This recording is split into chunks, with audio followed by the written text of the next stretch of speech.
I think that when you're confronting someone in your relationship, it's also your approach to it too. You don't have to be like fighting or yelling or whatever. You can just go to them and have a civil conversation with them about it. When I hear about people that have had like long affairs, it blows my mind, because in my heart I'm like, does it not hurt you knowing that you're hurting somebody else? Some people are more forgiving than others, and some people can look past it, but there's a lot of people that can't. No. I think that's the problem with a lot of people these days. They don't talk about it. They don't bring it up. They don't say, hey, what's going on? Yeah. I know something's off with you. Most marriage issues can be solved with some form of wise communication. Mm-hmm. There are a lot of people in this world that don't like confrontation. They just don't like it. And you have to have it. You've got to be able to face it. And if you're not comfortable enough with the person you marry to have those type of conversations and deal with confrontation, you didn't marry the right person.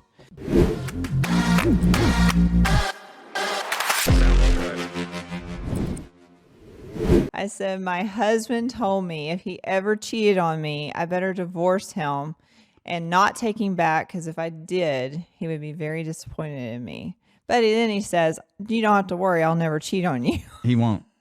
He won't. So, I know that too. I don't worry about that. I love that about him, that he even thinks that. Yeah. Do I think that about Summer and me? I don't know. If I was going to cheat, I would break up with her right before doing it. I wouldn't. I never have. I've never even cheated on a girlfriend. I don't think that, I don't know. It's like when I hear about people that have had like long affairs, it blows my mind, because in my heart I'm like, does it not hurt you knowing that you're hurting somebody else? Like you married that person. Knowing that you're a liar. Yes. Knowing that that's who you are. And then you're coming home to that person every night and you're just living a lie. Like, I don't know. I just That's a nightmare. I can't. Why would you want to exist like that? No. Why would you want that to be part of your existence? No. What a it's just, I don't even know how to describe that. No. It's not any way to live. It's a nightmare. And if you're so not true and consistent even in yourself. No. And if you're a natural cheater, don't get married. Like if you're somebody that can't be with one person, don't get married then. Don't do that to somebody else. Yeah, exactly. You know, it's just not. Or get in a relationship with somebody that's fine with it. Yeah, but I don't. Again, values. Yes. Similar values. Yes. My observation has been that if there's a tight relationship and if one party is betrayed by the other in that manner, that it's almost always irreconcilable. It breaks it. I've seen people try for 2 and 3 years, 5 years. Even I've had people come back and say, we've been in this for 10 years. I cheated 15 years ago, and they've never forgiven me for it. It's like, yeah, I can see that. Mm-hmm. And you, at this point, really need to just end this, because it's never going to change. No. How long is it going to take? After about 3 years, you well know. Some people are more forgiving than others, and some people can look past it, but there's a lot of people that can't. Yeah. I would never want to. Yeah. I don't know what I would do. I don't either. I probably would end it. I probably would end my marriage and just I'd be fine with it. Yeah. I think Daniel's like that. I'm like mixed. I'm like, I don't know. No, it would just be, oh, well, this came to an end. Okay, I understand. That's fine. Yeah. I'll just explore and go do something different. I guess I don't ever really think about that kind of stuff, because I don't ever I do have the worry privilege about of it. really not ever having to worry about that. Yeah. I've thought about it a little bit just because of the nature of my work. Right. And it just, you find yourself like, well, what would I do? You know, you just ask these questions. Like, for example, it came up during the podcast today, so we're talking about it. But I don't have any, I don't ever have to worry about that. That's a good thing. It's a great thing. I was reading a Gottman study the other day on marital stability. Gottman has done some really good analysis of couples' behavior. Okay, got to read me some Gottman then. He has set up a lab that's basically a bed and breakfast, and he brings couples in there for a weekend, and he wires them up physiologically and monitors their reactivity. And so he can predict whether a couple's going to divorce with 94% accuracy. Holy crud. I got to read me some Gottman then. It's like impressive. So what has he found? He's found two categories of, he's identified two phenomena that are very much worth knowing. The first is that the couples who are going to get divorced, they come into the bed and breakfast and they speak with each other quite calmly, but it's more walking on eggs calm. And while they're speaking with each other calmly, their physiology is like they're very aroused, and so they're sort of aroused like someone who's facing a predator. So you might think of an unhappy couple as predator and prey to each other. And so the words are there mostly to stop predatory activity, not to actually communicate anything. It's just to keep the surface calm. Interesting. Yep. So then you might think, well, what's under the surface? And what's under the surface, so Freud would say, it's what's under the surface is unconscious. But you can say, well, what's under the surface is one of these hierarchies that's all banged up and twisted and not in reasonable shape. So yeah, some of it's unconscious, but some of it is repressed, and they're definitely conscious of it and aware of it. Right. They're just going through the motions of it. And so people don't want to open the door to that. So, but they do. This is a Freudian slip. So let's say goes to the second part of Gottman's observations. So the woman goes over to the window and she says, oh look, there's a cardinal outside.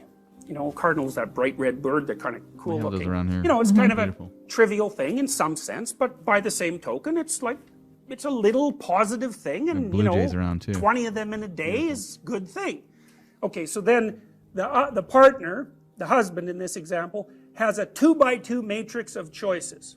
One is, who the hell cares about your stupid bird? Okay, so that's one. The second one is, then you go over and look at the bird, right? And the third one is, you don't make the contempt noise, but you act it out. And the fourth one is, you go over there like a civilized human being, and you know, and that you're interacting with someone that you care for, and you take a look at the damn bird, and you're happy about it, and that's as truthful and real as you can manage. Okay. If Summer was to do that, I would look at the bird and try and share and enjoy her good experience and be happy and pleasant about everything, and just enjoy the experience. What do you think you would do? I mean, if it was Daniel, I would go look at it. Now, and vice versa with him and me, I don't know. He would probably come look at it. I would say this much, like, I like to look at videos on my phone, like a lot of animal videos. I love watching like dogs do funny things or when they're doing smart things. So I'm always okay, that'll be our next side by side. But go ahead. And I'm like, Daniel, look at this dog. There's times where we'll be sitting in bed and me and him will be laughing and watching those things. And then there's times where he's like, I see it. And he's playing this video game. And I'm like, you didn't even look. And he's like, yeah, it's great. It's awesome. So smart. I'm like, I'm going to murder you. But so, that's just our relationship. The option, that's a Freudian we might fail slip, this test. right? Because what it says, there's a whole monster underneath that, and the monster is all the disorganization in this entire structure. It's like we have been tormenting each other about various things for the last 10 years, and none of them are resolved. And I'm not very happy about you for so many reasons. I can't even remember all of them. Yep. And I can't enumerate them right now because that would take forever and maybe we would have a huge fight. But by the same token, I'm not going to come over there and make you happy with your stupid bird. And I'm going to indicate that subtly so you can't call me a son of a because I'm just sighing, and that's what I'll say if you do ask me. But I'm going to load all that up and I'm going to deliver it to you. And what's going to happen to you is, because you're smart, is your heart rate's going to go way up like you're being attacked, and the reason for that is you are. So what the good couples do, the couples that, you know, stay together, is they respond to each other's bids. He calls them bids. And so if one person wants to share some little trivial daily positive thing with the other, you know, isn't carrying around a bloody cartload of resentment and is able to respond to that. Yep. Yeah. In a positive way. And that, if someone's blowing up at you over, hey, come look at this bird, then there's a problem. Yeah. I mean, I'm not no genius with this, but I would have been like, yeah, you're likely going to get a divorce. Yeah. Way that means they're out. General interactions between the couples stay positive, but that's also because they've worked this out. Yeah, they have. Now, you know it's got to be because they work it out, because the couples who are physiologically reactive to each other, they're communicating, but There's all sorts of horror underneath the surface. And we're trying to figure out, well, what is it that's underneath the surface? What's the structure of the unconscious? Well, that's the structure of the unconscious. And it's either well structured and functional and mutually agreed upon and as explicit as possible, or it's this, constantly. Order surrounded by chaos, right? It's like a tree. It's like the evolutionary home of primates, the tree with the snakes on the ground. That's our landscape. Or it's the fire for tribal people and the terrors of the forest that are beyond the light that the fire casts. It's explored territory versus unexplored territory. And that's an archetype as well. That you can't not be in a situation where that's the case.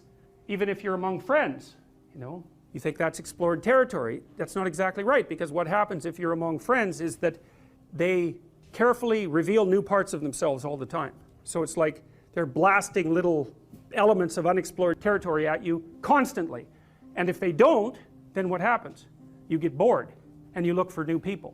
And we know there's empirical data on that with regards to intimate relationships, because there was a nice study done a while back showing that looking at the ratio of positive to negative emotional experiences that were most predictive of long-term relationship success. And the answer was, obviously it depends on how you would measure an event and how you would measure positive and negative emotion. But that aside, the finding was something like, if you're in a relationship and you only have 5 positive interactions to 1 negative interaction, then the relationship will end. It's too negative. But if you have more than 11 positive interactions to 1 negative interaction, then it also ends. And you think, well, that's pretty bloody peculiar. Why in the world would that be?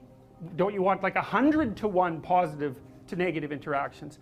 And the answer to that is, what makes you think that you want a relationship so that you can be happy? Or at least happy moment to moment? Why do you think that? It's certainly not the case. There are plenty of people that is not the case. Mm-hmm. You know that too, because I bet you there's not a person in this room who hasn't rejected someone because they were too nice to them. Something like that. Person's no challenge. It's something like that. Yep. You want someone who, you can get along with them, but now and then they bite you and you think, oh, that's interesting. I didn't really expect that. And then you go and puzzle over it for a while and you torture yourself about it. And that's one of the things that keeps you really linked into the relationship. And the reason for that is that part of the reason that you want the relationship isn't so that you're happy right now.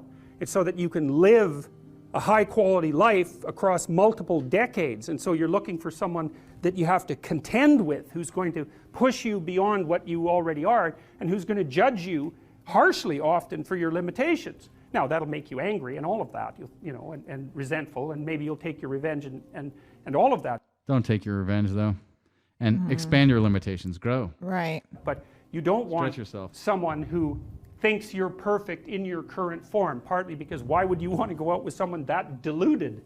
Don't lose an opportunity to grapple with something that objects to you, especially when the objection is rather small, because that's something you say, well, I can put up with it. It's like, fair enough, like you don't want to make everything into a war. I usually use a rule of 3. If we're interacting and you do something that I find disruptive, I'll note it. It's like, potential dragon, gone. And I leave it be. And then if you do it again, I think, oh yeah, that probably wasn't merely situational, but I'll leave it be because that's still not enough evidence. But if you do it a 3rd time, then I'll say, hey, I just noticed this. And you'll say, no, that didn't happen. And I'll say, yeah, not only did it happen, but it happened here and it happened here, and I'm not making this up. So there's something going on here. Like, I'm not ignoring it, and we can get to the bottom of it. And if your spouse is being disconnected with you, then that means there's a problem. Yeah. A disconnection problem can be any number of things. It can be something else that's on their mind or them. It can be about them and have nothing to do with you. But you still got to talk about it. I think that's the problem with a lot of people these days. They don't talk about it. They don't bring it up. They don't say, hey, what's going on? Yeah. I know something's off with you. Most marriage issues can be solved with some form of wise communication. Mm-hmm. There are a lot of people in this world that don't like confrontation. They just don't like it. And you have to have it. You've got to be able to face it. And if you're not comfortable enough with the person you marry to have those type of conversations and deal with confrontation, you didn't marry the right person. You people that are extremely low in assertiveness. Yes. I I don't know what the natural mix or match for somebody that is extremely low in assertiveness would be. I think that when you're confronting someone in your relationship, it's also your approach to it too. You don't have to be like fighting or yelling or whatever. You can just go to them and have a civil conversation with them about, hey, something's up. We need to talk about it. I've been feeling this way for a while. Well, the interesting thing about you saying that is you and I are both very high in assertiveness. Oh, I know. So for somebody that's not high in assertiveness, they would need somebody who is very, very trustworthy, that is really going to be a leader of them. Right. And to lead them into different things that has some assertiveness, but not overbearing assertiveness. I think that if you struggle with assertiveness, you need to find a role, like a job or something that makes you be more assertive. I think that helps. Because I think when I was younger, I'd struggled with assertiveness. I think I was... So it can be a learned trait. It is. It's definitely a learned trait, especially when you're like a teenager. Because I was... I didn't like confrontation. I was very quiet. I was a peace type person. I wanted everybody happy and pleased with me. I was a people pleaser. And as I got older and got into more roles and, management and different things like that, it made me be more assertive. It made me realize I had to be this way. So I think you can learn it. I learned it. Or maybe it was in me and I just didn't know it, but could be. And it's probably in a lot of people. They just need to get it out of them. Well, I'm going to be assertive right now and tell you to like and subscribe. We'll see you in the next episode. Yes, This is the Lawyer Dana Show. Yes, like our page.